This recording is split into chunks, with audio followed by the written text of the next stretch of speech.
Hello, good morning. Good morning.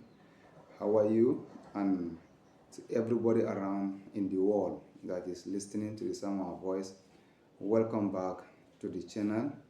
And it's a privilege indeed to continue on this topic that we are treating. I really appreciate all that have seen this, and I know great things is being done in your life. You have received impact, you have been receiving a lot of insight to move ahead in our own seeking for success and achievement in all round.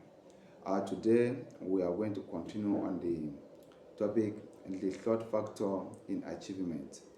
The third factor in achievement. The wise men and even the influential in the world has this to say: like attract like attract like. And one of the writer said that you become what you think about most, but you also attract what you think about most. You become what you think about most, but you also attract what you think about most. Now, thought factor is great.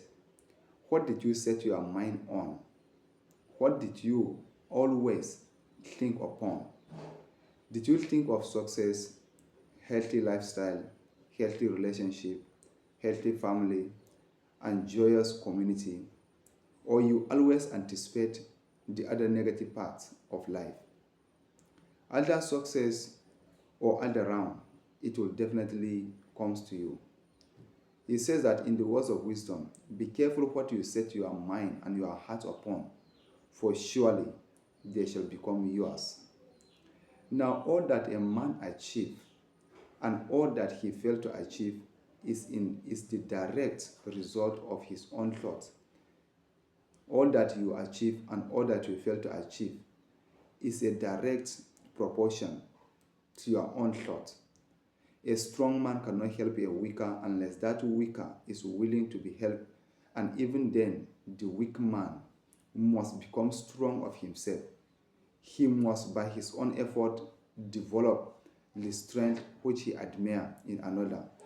None can but himself can alter his condition. Now, when you look to the great men and you wanted to be in their own number, the first thing is you have to develop yourself, your capacity. For the reality is you cannot grow beyond what you know. You cannot grow whether in knowledge or whether in artifice, in business world, whether in the amount of money you want to accumulate or the position you want to attain. You can never reach that position beyond what you want, beyond what you know. As such, knowledge is indispensable. Seeking and searching for knowledge becomes a greater and invaluable asset in the life of any that will do great.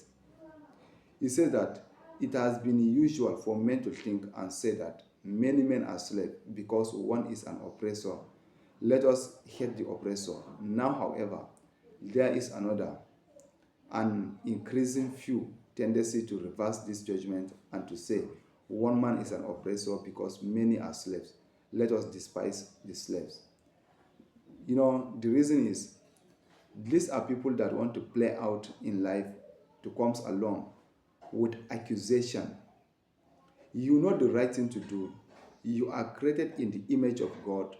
You can accomplish that which you set your mind on to do, but you like to shift blame. You like to take excuses, and you like to play a victimhood. If my father was around for me, if my mother was around for me, if my senior brother was around for me, in fact, if the government were around for me, if our society were fair, if that great man in our lineage, if he had been around for me, by now my state and my circumstance should have been great. No. You are responsible to better your state yourself. And you have the capacity. When you think and think deep, when you think, you will definitely find a way. He said that all that a man seeks is around him. all that you think you needed to find or you needed to have is around you. Now, for you to get it, one has to have a discussion in his own mind of heart. Before a man can achieve anything, even in a worldly things, he must lift his thought above slavish animal indulgence. He may not, in order to succeed, give up all animality and selfishness by any means, but a portion of it must at least be sacrificed. What he's saying here is that before you can rise to any position, you must sacrifice